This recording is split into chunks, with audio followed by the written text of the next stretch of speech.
Hey, Tubies, it's Psychic Bob. Well, look what's happening. We are here live today. That's right. I thought I'd give you guys a little surprise. It's Saturday, and we're going to have our class today. Now, we're going to make this a little short today because Psychic Bob has a very full day. I've got readings, and Mom is here. And Mom's come home for the day, and I thought I'd let her say hi to you. Mom, you want to say hi to everybody? Hi, everybody. And I'm fine and dandy. She's doing great. We're having such a good time here. We're going to be having lunch in a little while. If we get interrupted, it's our lunch is arriving. We ordered out lunch today, so we'll do the best we can. So just bear with us here. I got to get our chat going. I don't know who all's in our chat room today, so let's go over there and see who's with us live today. So many of you have been writing to me and said, Psychic Bob, will you do a live class? We'd love that. And you know what? I'm listening to your letters, and I think that, we're gonna see who all's with us today. Class. We'd love that. And you see, this is live broadcast, and we can't control what goes on. Anyway, we got phones going, but that's all right. Just ignore it. All right. Oh, Simba is here. He's all the way here from Germany. Good to see you, Simba. Amy Bell's here. Yay. Sebastian is here. Amy Diana's here from Scotland. Hey, Amy Diana, good to see you. We have to catch up there.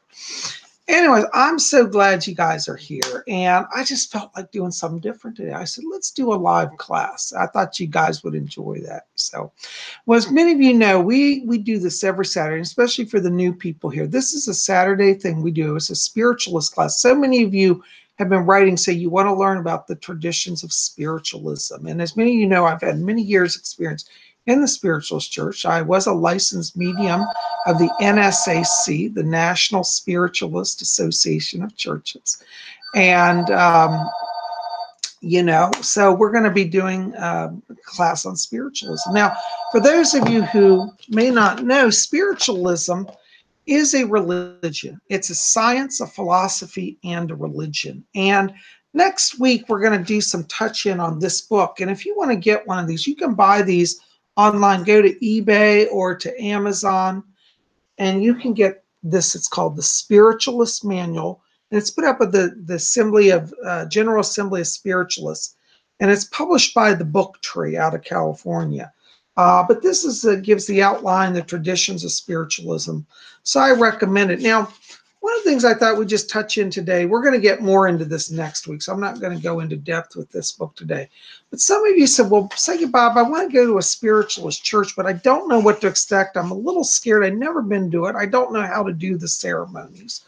Spiritualist church is very laid back. Let me just tell you, it's not complex. It's not hard. You just got to relax. It's very much like the Protestant services. But they don't preach or hellfire and brimstone yell at you, okay? It's very friendly. And some of you have been to Spiritualist Church. You know what I'm talking about. But this gives here at the beginning of the book the outline of the services, the order of the service. And when you get this, this kind of shows what you'll kind of generally expect in most Spiritualist churches, okay? So when you're... Who's on the telephone? I'm broadcasting live. Oh, okay. Okay, thank you. Okay, bye-bye. I told you we're going to get interrupted, but that's all right. We just roll with it here, don't we? All right. So the order of services today. Mom, can you stop doing this? Blocking the microphone. Okay. So this is the general order of services. Generally, and this is how the NSCC follows this as well, National Spiritualist Association of Churches. There's usually an opening hymn. Then they have an invocation, which is like a prayer. And then we have the reading of the Declaration of Principles.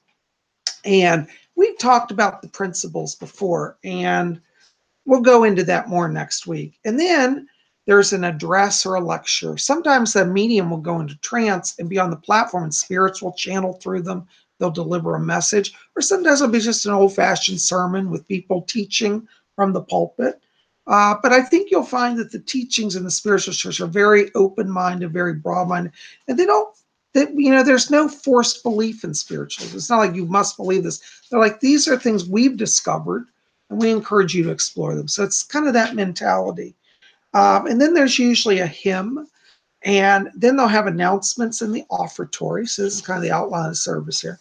And, at that time, usually they talk about church stuff. We're having a potluck supper on Sunday, or, come and join us for a special event. And then they have the part that you don't see in most churches, which is mediums go to the platform and they start delivering messages to the congregation. And I was actually a licensed platform medium when I was in the National Spiritualist Association. And so that's one of the wonderful things is, and when you go to the Spiritualist church, the mediums won't force you to receive a message. So if you're not comfortable with that, they always start with, I have a message, may I come to you? And I've actually seen services where people say, oh, could you tell me later? Or I don't know, I'm scared of that. And that's okay. We always respect that. So that's an important thing. It's like, if you go to Spiritualist church and you're not ready to receive a message, nobody's going to force it on you. So, because I know some people say, well, Bob, I'm scared. What if they tell me something scary? The mediums in the Spiritualist church, their goal is to provide connection with the other world, to provide upliftment and a sense of continuity of life, to demonstrate it and to help you. So they're not going to scare you, okay? And that's why a medium will always say to you, I have a message, may I come to you? And they literally mean that, may they? And you can say no, and they'll say, thank you. If you want to see me afterwards, I'll have it for you in the back. And that way you don't have to feel embarrassed if you're not ready for it. So that's an important part I want to make about going to a Spiritualist church, because first time I went to Spiritualist church, I was like a little scared too, because I thought, oh my God, what are they going to say? And I noticed them ask me, is it okay? And they really respect that. So you'll feel safe in a Spiritualist church, okay? And then usually at that, they end up having a closing hymn, and then they'll have a blessing of the congregation. So it's very, very nice and simple, very easy. Now, for my viewers over in Britain, like Amy Diane, I know you live in Edinburgh. As I've talked about, there are a lot of spiritual churches throughout the United Kingdom. And, I'd be interested to hear from some of you in the chat. If you've been to a spiritual church, you can probably confirm it follows a very similar format like this. And I know the British churches do as well, because I've been to them as well. So that's just a little intro to kind of what a Spiritualist church service is like. As I said, we're going to go more in depth in this book next week, but I wanted to touch on it with you guys today, okay? Now, we're going to get back to our other book we've been studying. A lot of you have been saying how much you're enjoying hearing about Sylvia Browne's teachings on being a mystical traveler. And for those of you who are just joining our class who haven't been here, I would encourage you to try to get this book. You can buy it on eBay or Amazon. It's not expensive, and it's a wonderful book. I love Sylvia Browne, and I'm one of the people, I'm still grieving her death, because she was a big influence on my life and encouraging me to really step out and accept my abilities. And she was a longtime spiritualist and a mystic, and I just love her. So what we're doing is right now we're in the chapter on life themes. And last week we covered a number of life themes. And we're going to continue on with some more of the life themes here. So if you don't know what this is, just follow along. You'll start to get into it. Once you get the book, you can catch up. Just so you know, we're actually only on page 13, 12 going on 13. So you don't have a lot of catch up to do if you haven't, gotten the book and want to catch up, okay?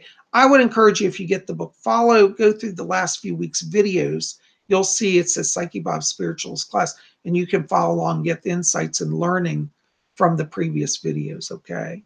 We got a lot of people here today. Oh my gosh, we got a lot of people in chat. Hi, Laura, I just got your message. So nice of you to be here. Thank you. Debbie Webby's here.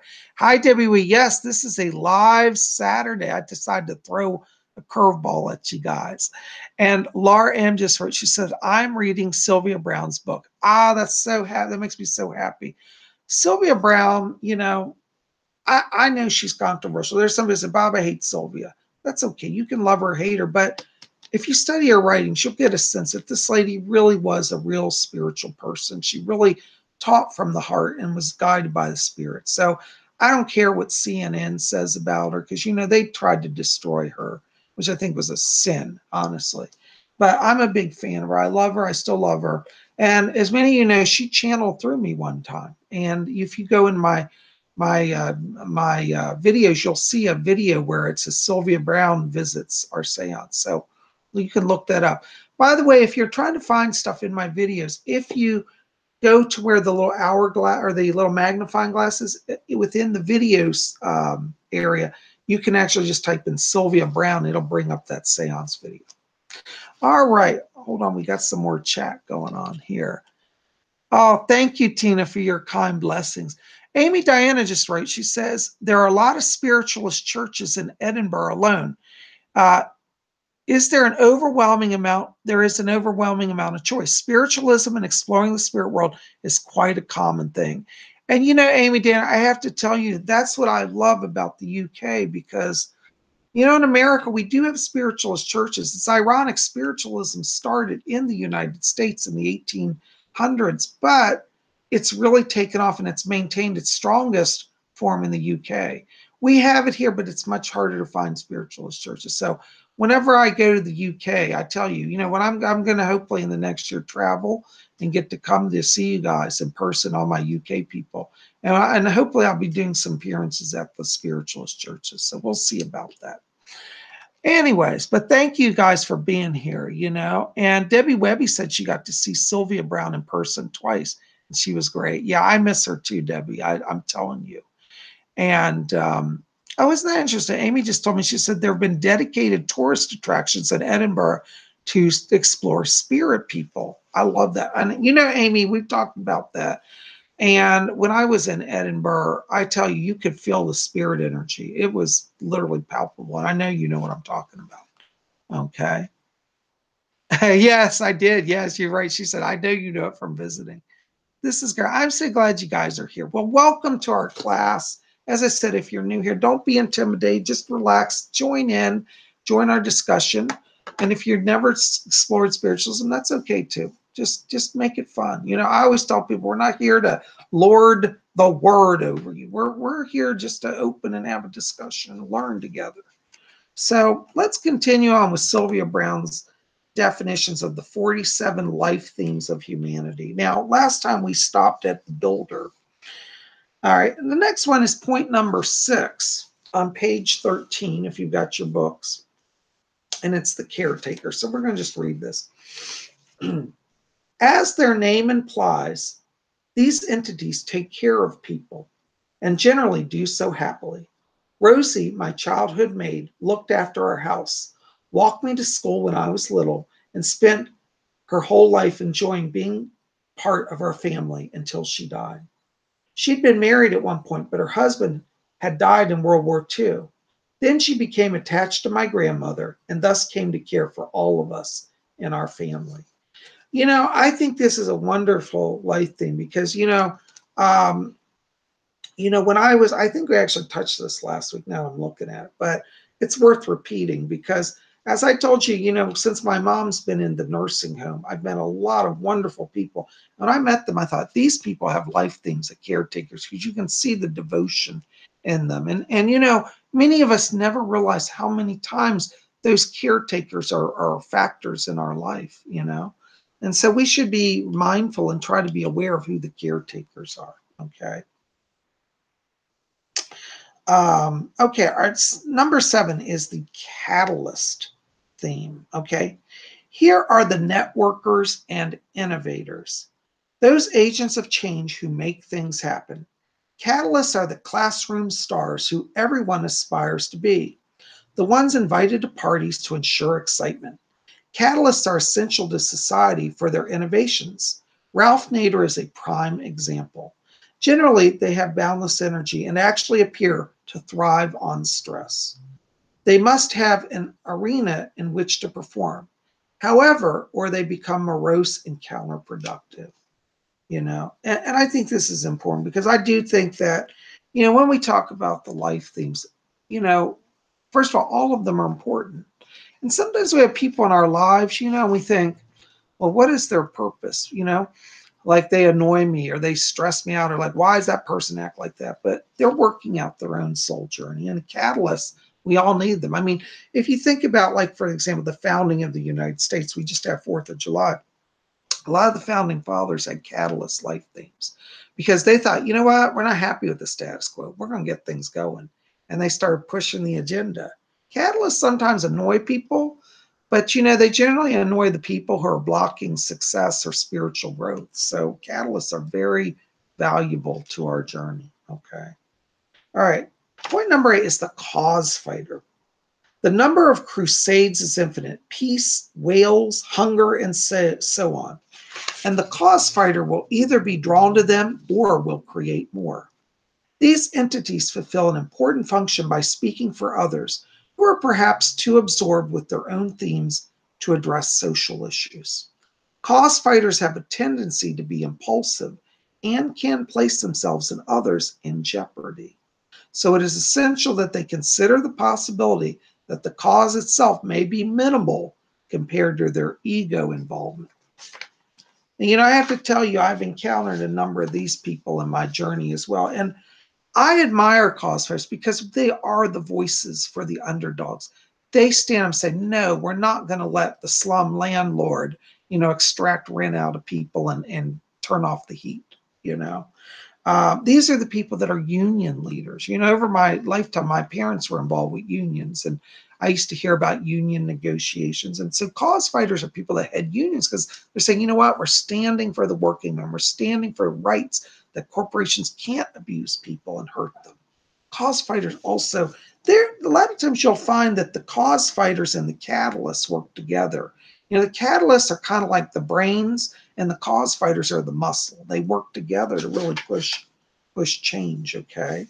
And so, but it's important that they don't let their ego get in the way, because I actually have seen cause fighters who get obsessed over something stupid, like, you know, somebody was trimming around the edge of a mailbox and they don't think that's appropriate. You know, like, you got to remember, when you're a cause fighter life theme, you got to keep it for what's really important, you know, okay? This brings up point number 9, which is the controller. Loving Life just said, I know negative catalysts. Yeah, you know, a lot of catalysts can go on that negative bend. So, you know, catalysts, especially if you feel like you're catalysting, be very careful that you're not going in a negative place, because you want to always be thinking about what is the highest and the best for humanity, not just for your personal agendas. So I agree with you on that. All right, point number 9 is the controller. Now, this is a very interesting thing.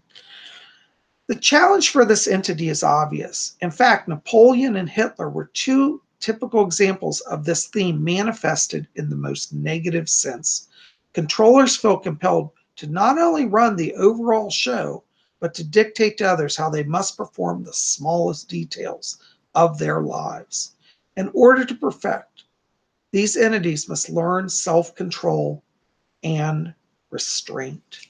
Now, let me tell you, I've in my life encountered a number of these people. And as a psychic, it's always interesting because when a controller comes in for a reading with me, it happens every time they're a controller. They'll start by saying, well, I want you to do this right now. And I'll say, you have to understand, I work with spirit. I have to let them channel. I can't just jump to what you want.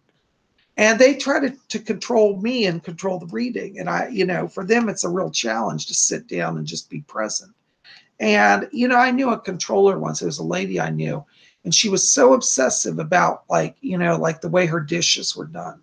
And she came to me one time for reading. She said, do you know my daughter washed spoons before knives the other day when doing the dishes? And I thought, okay, that's a controller thing. And I said to her, I said, well, did it really make a difference? She said, no. And she said, but I always wash the knives and then the spoons. You see, when control gets to that level, it's kind of obsessive. And a lot of people with OCD also have controller things, which can make it more complex. So, you know, if you're somebody and you feel like you have a controller thing, channel that in a positive direction, okay? Use your control to help bring stability to where there are unstable situations. For example, if you're in a neighborhood where there's a lot of criminal activity, as a controller, you could organize a neighborhood watch and set procedures and protocols to make sure everybody's safe. That'd be a really positive use of a control theme. Like say, you know what? We're not going to let the drug dealer stand on the corner. We're going to take control of that by having a patrol that goes out and is directly linked into the police. See, that would be a good use of a control theme. You know what I'm saying? I'm sure many of you watching right now, you've had control themes, controller themed people in your lives. And even so, you may be controllers. Now, let me just explain. When I talk about control, it sounds negative because she's talking about Napoleon and Hitler, okay? But that was in the negative side. Controller can be a positive theme. Remember, none of these themes are bad in and of themselves. And even though they have their challenges, you can overcome them. But you have to be aware of that. And you have to be willing to, face where you're challenged in your own themes, So anyways, that's another theme. Our next theme is, excuse me, emotionality theme, okay? And it says, both euphoric highs and devastating lows and very subtle nuance of emotion in between will be felt by entities with this theme. Emotionality is often a characteristic of poets and artists, and it will indeed enhance creativity while imposing a severe challenge. The recognition of a need for balance is vital here, as is the establishment of intellectual self-control. Now, I can tell I've encountered these people as well. Now, as it said here, a lot of the poets and the artists are emotionality. Because they're in touch with that inner word, that inner voice, they can draw from death. That's how they do beautiful acting, because they bring emotion to the role. They're not just reciting lines, they're living it. I've also known emotionality people who are extremes. Like one day they're just crying their eyes out, and the next day they're giddy as all. Now, sometimes that's also mental illness. So, if you see somebody a lot of extremes, you might want to also, if you want to help them, make sure that they're also getting help, because some mental illnesses, such as manic depression, may exhibit aspects that look like an emotionality life theme, and it's really not a life theme. So it's kind of a tricky thing. You've got to be careful there. But emotionality generally are people who, they have their life together, but they feel something. You'll call them up and they'll say, give me 5 minutes. I'll call you back. I'm enraptured in the beauty of a rose in my garden. And they're just like all about that rose and can't even talk. Their breath is taken away. That's emotionality, and that's okay. But for some people, it's a little hard to deal with their extremes, okay? But, as it says here, the recognition of a need for balance is vital, as is the establishment of intellectual self-control. Now, one of the dangers of emotionality theme is that a lot of people that get involved with cults, like destructive cults, have emotionality theme because they get taken by the words of the leader of the cult, and then they go off the deep end. So that's also a challenge for some emotionality people. They got to have that self-control to have reason as well as emotion, All right. Point number 11, the experiencer. And it says, it is not unusual for this entity to go from flower child to bank president to vagabond, touring the world in a self-made boat. Experiencers dabble in nearly everything and master many of their pursuits, and wealth is merely a byproduct of their multifaceted endeavor. Howard Hughes is a well-known example. Good health is essential to experiencers, so it is important that they don't jeopardize it with excesses. Yeah, and experiencer people are fascinating. I've met a number of these as well, and I can tell you they are the true adventurers. Now, I have a life theme I call adventurer, and adventure is much like Sylvia's theme of experiencer. Different psychics may define different life themes. Doesn't make anybody right or wrong. It's just a slightly different take. But spirits or life team, many of those are adventurers. They'll travel the world. Okay. Point number 12, fallibility. Entities with this life theme appear to always be at the wrong place at the wrong time, for they've entered life with a physical, mental, or emotional handicap.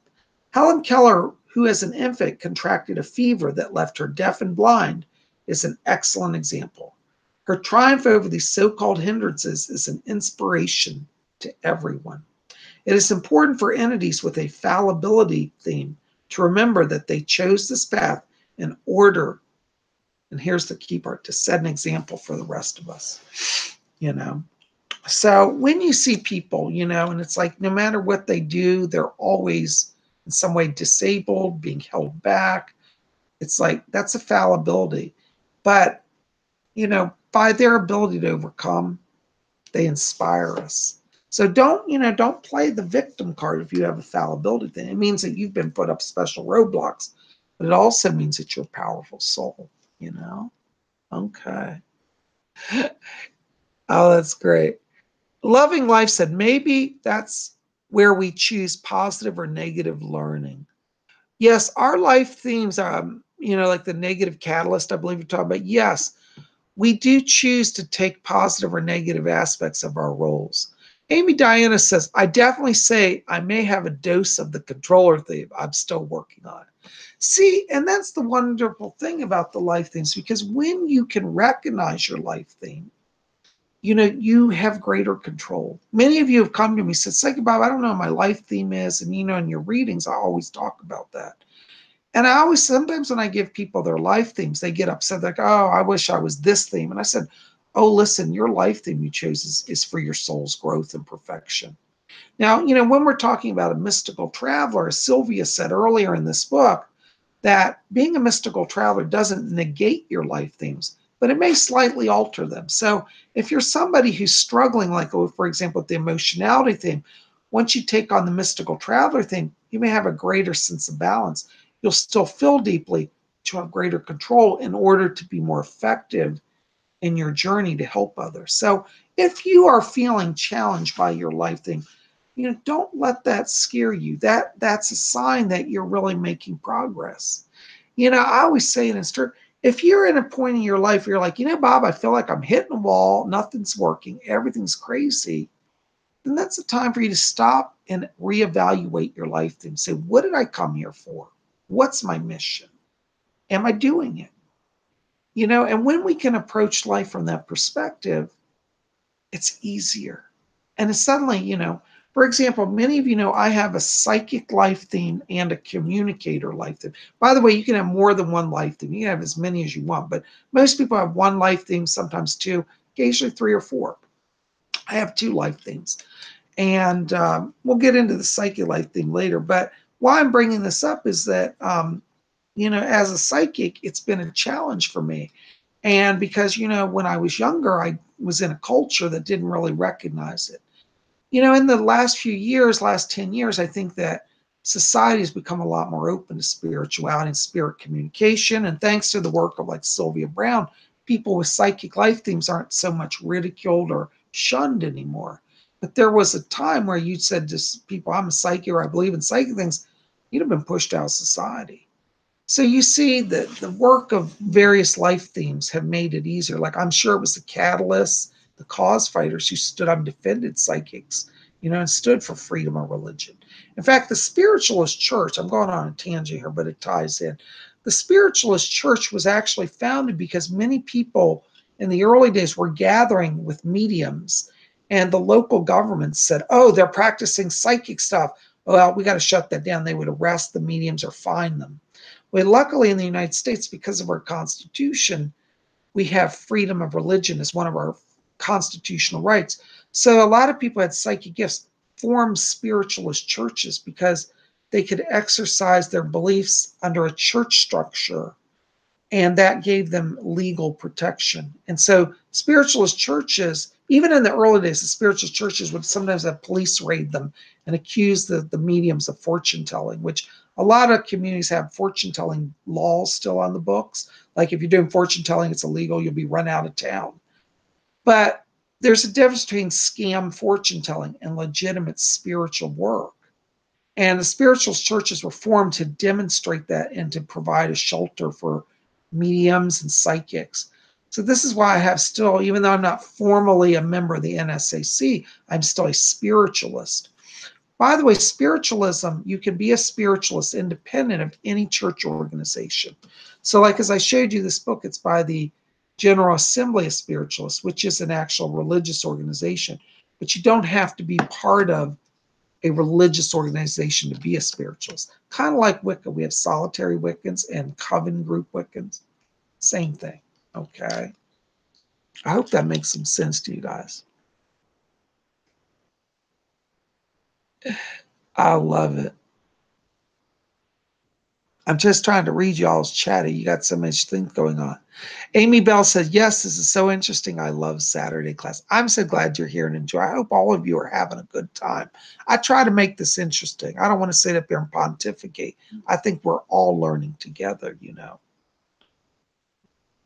Amy Diana says, I have been critiqued for how I like to maintain control. However, I flipped it and decided I now take it as a compliment as I hold control over my life to avoid negativity, etc. I control my path. I think that's beautiful, Amy Diane. And I think that's a positive aspect of having a control theme. So yeah, you can turn any theme, especially the challenging ones, into a positive. Okay. All right. Our next point is follower. Point number 13. Initially, these entities might have preferred to be leaders, but on some level, they decided not to make the necessary commitment. The challenge of the follower is to realize that leadership is impossible without them, and thus recognize their own importance. Perfection comes from accepting their self-chosen theme and providing the leader with the best support possible. Yet discrimination is also necessary here in deciding exactly who and what to follow. Now, let me tell you, this is a very important theme, because as we talked earlier about the emotionality theme, and I said some emotionality people get prone to getting dragged into cults. This is also a danger for followers, because they may start following a teacher who will tell them crazy stuff like, you know, sell your house and live on the street and worship me, you know. And that's crazy stuff, you know. And they'll also say, give me all your money, you know. And, you know, this is the thing I try to emphasize, you know, in spiritualism, it is not a cult. Spiritualist church will not control your life. They don't say you have to do everything we say. There's no doctrine. There's general outline of beliefs, but even those you can disagree with and still be a spiritualist. And so if you're a follower, if you're somebody who says, you know, Bob, I don't really feel like leading a whole movement, but I like to be part of a movement. You know, if you're looking for a movement to be part of, I have to say, I think the spiritualist movement is a safe movement. Now, does that mean there aren't some bad spiritualist leaders and bad spiritualist churches? Yes, there are. But if you're following your follower theme and saying, you know, I want to be part of the movement, I want to contribute my time and energy as a follower, not necessarily running the whole thing, you may have a follower theme, and that's very powerful. Because if we didn't have the followers, you know, nothing would ever get done. The followers take command from higher ups, from, I don't want to say higher ups, that's no, they follow the leaders and they work in union with them, and it makes things go, you know. So I think that's a fascinating life theme. So, you know, don't feel like because if you're not the president of some organization that you're not making progress. You can do a lot of work without having a title and still be very on your mark spiritually. In fact, ahead of people that might even have a leadership thing, you know. So, yeah. Amy Diana writes, have you ever struggled with your life themes at all? And if so, how did you choose to handle it? Amy, that's a wonderful, wonderful question. In fact, I'll tell you, that could be a 6-hour class in itself. But briefly, as a psychic life theme person, for a long time, I just repressed it. Because when I was a child, my family didn't understand. They weren't believers in it. My neighborhood didn't support it. The school I went to definitely didn't believe in it. And so as a child, I think it was a struggle having knowledge about things, feeling presences, knowing things that when you're a child, especially if you have a psychic like that, a lot of times you just suppress it. And that's what I just tried to act like a normal kid and ignore it. And for a long time, I was able. But interestingly, when I turned about 13, 12, 13, you know, when puberty kicks in, all the hormones, it opens up all those psychic energy centers. And it was as a teenager, I started really coming back to it. And, you know, as I was older, I could make choices better. It didn't overwhelm me. And so, yes, having a psychic life theme was a challenge. But I started as a teenager doing haunted house investigations, and I'd go to people's houses that were haunted. Now, I wasn't trained. I didn't get paid. It was not a job. It was just kind of a hobby. And so I started to embrace my ability and discover, hey, people actually like this, and it's helping people. And when I started seeing that people didn't think I was crazy, that they actually validated the information I give, it gave me a lot of confidence to start moving forward. Now, it wasn't until I was in my 20s that I joined the Spiritualist church. And I had been doing readings before I was ever a trained spiritualist. And one of my clients that I did a reading for said, "Are you a member of the Spiritualist church?" And I said, "What's that?" And they said, "Oh, it's a church of psychics. You need to go join it." Well, I went and found the Spiritualist church. As I said, I was in my 20s then. And when I went in, I felt such a connection. And my teacher said to me, "Welcome, Vita." I met her the first time I went there. And she said, "I think you should come sit in our class." And when I went and I took the class, I went through tests. She makes everybody get through tests. So I had actually psychological profiling and evaluation because my teacher, besides being a psychic, was also a psychotherapist. And so she wanted to make sure people were emotionally and spiritually balanced. And so she would take all of her students and do psychological profile. So luckily, all my tests came out as a normal, adjusted person, but I scored very high on the psychic tests. It's very interesting. And that affirmation from a licensed clinical professional gave me the confidence that I could accept who I was as I was and not be afraid of it. And so if you're somebody and you have a life theme that's challenging, don't be afraid of it. Try to explore it, embrace it, find out how it works. Like having a psychic theme can be really challenging, especially in a world that's predominantly non-believing in this. But don't let it stop you because you came here to do it. Okay. As for my communicator theme, that's never been a challenge because I love to talk to people. So I don't know. That's been a joy for me. I never got that. Definitely the psychic theme's been a challenge. But psychic theme people, a lot of times when they go later in their life, it gets easier. Like Sylvia Brown will tell you, even though she did readings since she was like in her teens and 20s, it wasn't until she was 50 that she became a mystical traveler. And that made everything kind of come together.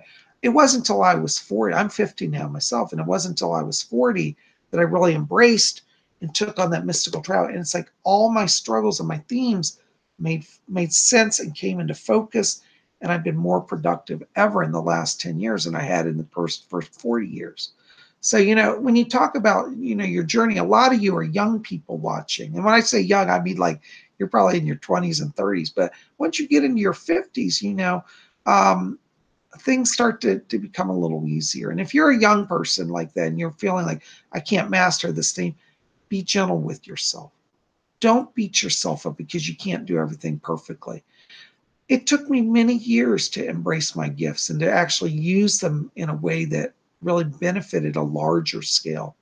And nowadays I'm blessed because I'm like known in many places. And that's helped me because of my name being well known.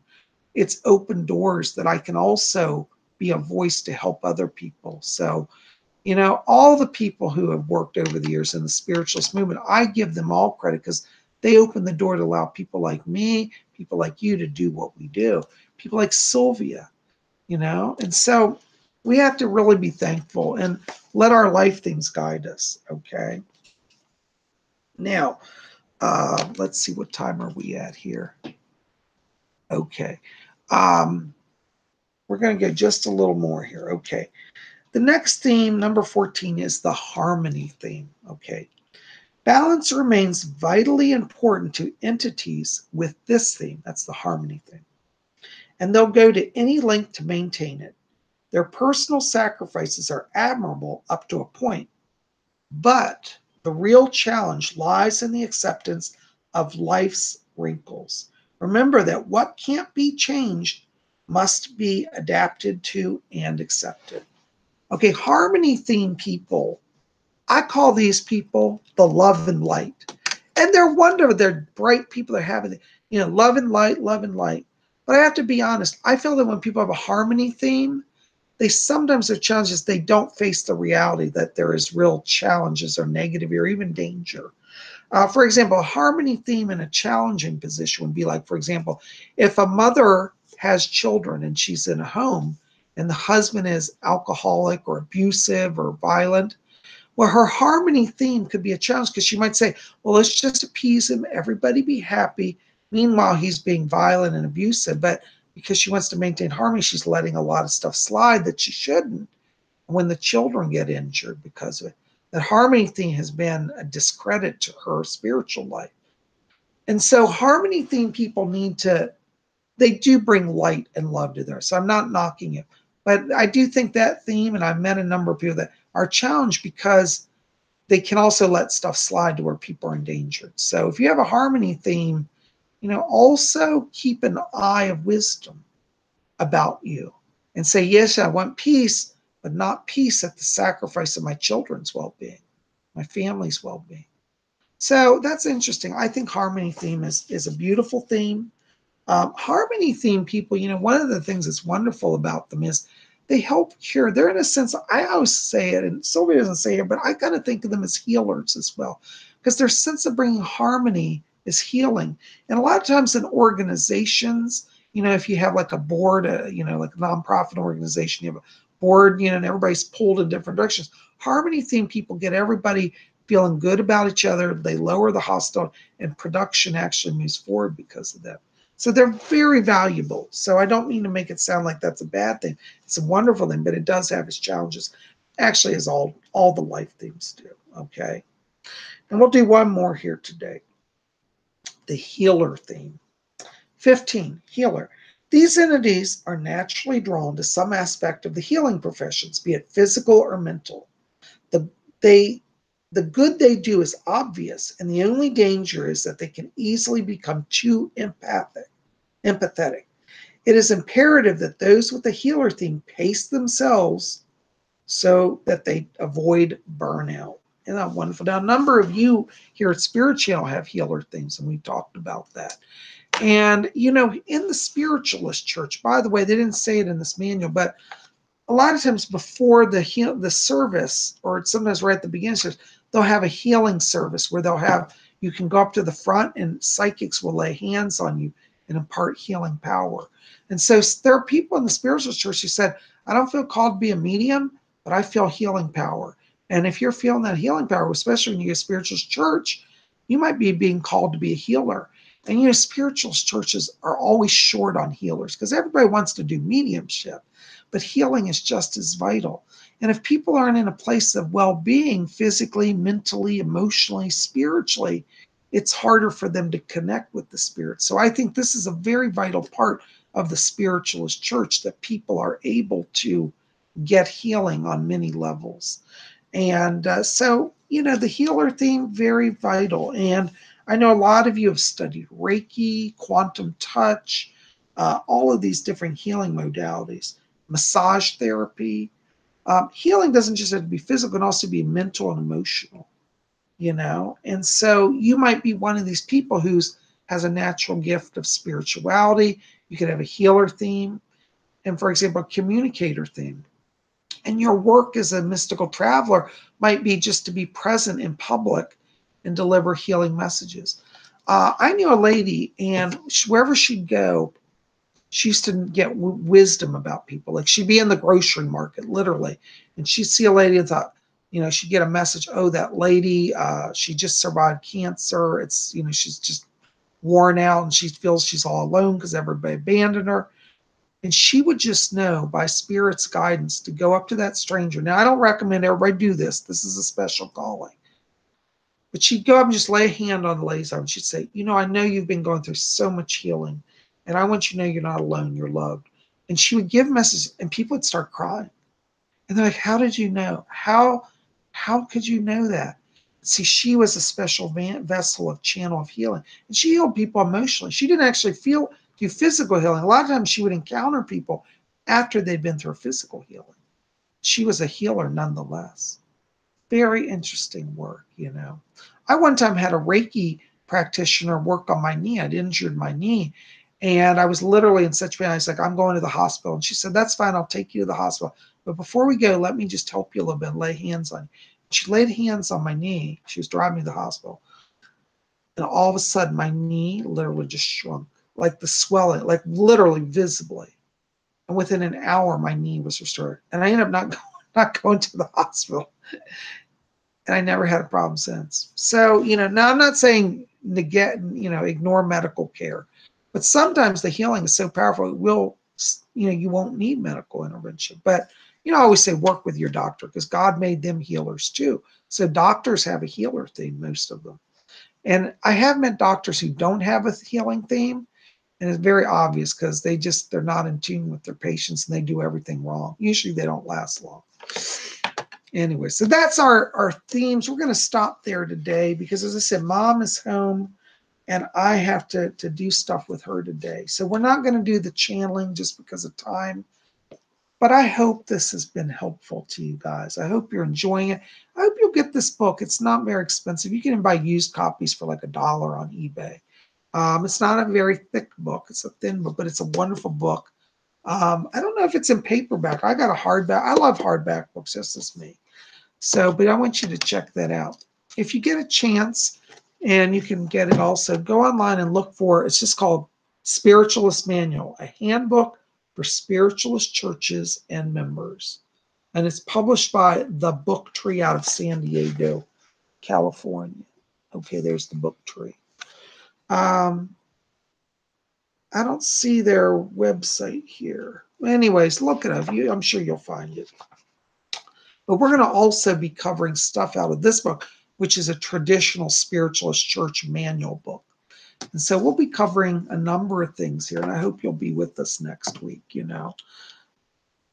Hi, Stardust says they have a healer theme. Mama Bird, hi, Mama Bird. Mama Bird says, thank you for this file. I'm so glad to be here with you. Critical Break says, they said the only thing that could fix it was pins placed by an ortho surgeon. Oh, sounds like an injury. Well, connect with the healer. They'll help you. I always say they go hand in hand. So a doctor could, for example, set pins in your leg, and then a psychic healer could come in to facilitate the more rapid healing with less pain. It works together. Don't think of it as, do we do science and medicine or do we do spirituality? They are all together, okay? And that very doctor that set the pins in your leg may have been channeled to do it that way, We have to remember, not all doctors are atheists. Now, I know a lot of doctors in science are atheists, but I've read a few doctors who are very spiritually guided. And the last time my mom was in the hospital when she broke her hip, I was so shocked. I went into the chapel, and there were like 4 doctors and then full doctors, MDs, meditating and praying. And I thought, boy, I want to be their patient, because how nice to be know that you had a doctor who's spiritually in tune. Wow. It's rare, but it's special.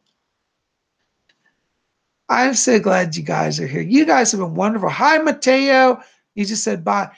I'm sorry. I was trying to teach, so I didn't get to see all of you. If I wasn't trying to ignore you, but thank you. Mateo's all the way here from Italy. Kathy Private's here. Yay. There you are. Mama Bird Creep Show. Hi. Laura M. Well, Laura, you're most welcome. Laura said, thank you for a great teaching us. I'm so honored to be here. Thank you for being here, Hi, Moon Faye. Good to see you too. Talking about your ankle, you definitely should try to hook up with a spiritualist healer, okay? By the way, when this video finishes processing, I have links below. I have a link to the NSAC, which is the National Spiritualist Association of Churches, okay? And so you can go there and look them up. Now, I've had a number of people say, Psychic Bob, I hate church. I've had the worst church experiences. Why would you tell people to go to a church, especially a spiritualist church? I don't know what that is. And all I can say to you is try it. It's not like traditional churches. And I think you'll find a very safe environment and a very healing environment, So anyways, check that out. By the way, today you always ask about my jewelry. I'm wearing a little silver cross. In many spiritualist churches, especially in the UK, they still use the cross as their symbol because they believe that Jesus was a master, ascended master and a healer and a medium, which he really is. We'll talk about that too, about Jesus's role in psychic stuff. But that's a little silver cross that I got. Isn't that beautiful? And it's on a little silver chain. So I'm wearing that today because I'm in my spiritualist mode here, okay? Oh, Justin's here from South Africa. Hi, Justin. Good to see you. You know, Justin, we have to connect again, have a talk about your upcoming tour. So please reach me on Skype. We need to set up a meeting. Okay. I'd love to talk to you. Yeah. I love it. Oh, Nova is here. Hi, Nova. Good to see you. Well, you guys are the great. Well, listen, Amy, thank you so much. I'm so glad that you're here. Amy Bell said, thank you. Very nice. Thank you, Bob. And Amy Diana just said, I struggled with my control theme and psychic theme because it was something I had no control over. But thanks to Spirit Channel, I came to terms with it. So thank you so much, Bob. Love, Amy. Amy, you're so sweet. Thank you so much, darling. You know, we're all here. We're all learning. We're all challenged. Even Psychic Bob. You know, I say just because I'm a psychic doesn't mean that I've got it all perfect. You know, if you ever have a psychic tells you their life's perfect and everything's perfect, they're probably not following their path. You know, because even psychics struggle. People say, in fact, I had a guy yesterday I was talking to. He's fascinated with spiritualism. He asked me like 100 questions. He's like, I'm sorry, I have to ask you all this. I didn't mind because he was really nice. And he said to me, he said, well, you know, life must be great for you that you're a psychic. You know everything ahead of time. And I said, no. I said, as a psychic, I'm not given my future. I can see everybody else's path and help them, but for myself, I don't get it. He said, why? Why wouldn't the spirit people help you? I said, the spirit people do help me, but I have to go through all life's lessons like everybody else. And if I always had spirit people say, oh, this is going to happen, that's going to happen, and I didn't face challenges, I wouldn't make any progress. So I have to go through struggle times. And some people say, well, you're a psychic. Why did that happen to you? You should have seen it ahead of time. And I say, you know, we just don't see for ourselves. And those of you who are psychics here, you know what I'm talking about. In fact, even if you read Sylvia's book, she even tells you she never could see her own future. And she used to have an anecdote. She said, if I lose my wallet, she said, if you lose your wallet, I'll find it. But if I lose my wallet, I'm out of luck. And that's really says the truth about psychic. We don't get all the answers for ourselves. Now, if I have a major danger coming or somebody's going to attack me, I will get warnings about that. You know, they will save our lives. And as a mystical traveler, you know, as we were talking about the other way, mystical travelers get a special kind of extra help so that they're safe so they can do their mission. Doesn't mean bad things won't happen, but you'll see in a lot of mystical travelers' lives, they kind of skate out of real danger. So, anyways, we're going to continue next week with this, guys. I have to go. Lunch is here. I love you. Listen, keep it here at Spirit Channel. If you guys want to get on my schedule for a private reading, we're getting really full, but I would love to. I still got some open slots. You can call my office, 571-483-2112. If I'm not there, leave a message. I will get it. Or you can write to me at my email, my official email, readings@robert-hickman.com. These links will be in the info box below this video. Also, pop over to my website. You know, I have a number of spiritual books. I don't have them here with me, but I have a number of published books in my own bookstore that I sell. And my website is robert-hickman, HICKMAN.com. Again, the link to that will be below this video. So check out all those links. Connect with me. Yeah, as I say, you want to get on my schedule for a reading, I'd love to do that. We'll make that happen. So reach out to me, and I look forward to it. So we'll be back here. Well, tomorrow is Sunday, and you know what that means? It'll be the witching hour at 8 p.m. Lady Angela and I and Lord Tony will all be together, and we'll be discussing all things mystical and magical. Last week we had a great show on crystals and crystal power. You didn't see that? Definitely check that out. I don't know what we're doing this week. I think it's going to be open mic night where people can ask questions. So think of some Wiccan questions you want to ask. Let us know. We'll talk about it. You can ask about anything, crystals, spell work, you know, deities, rituals, altars, any of that. And we'll cover all that.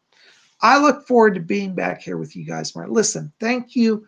Thank you for being here. Listen, as many of you know, a lot of the spiritual teachers on YouTube are being targeted by YouTube for removal.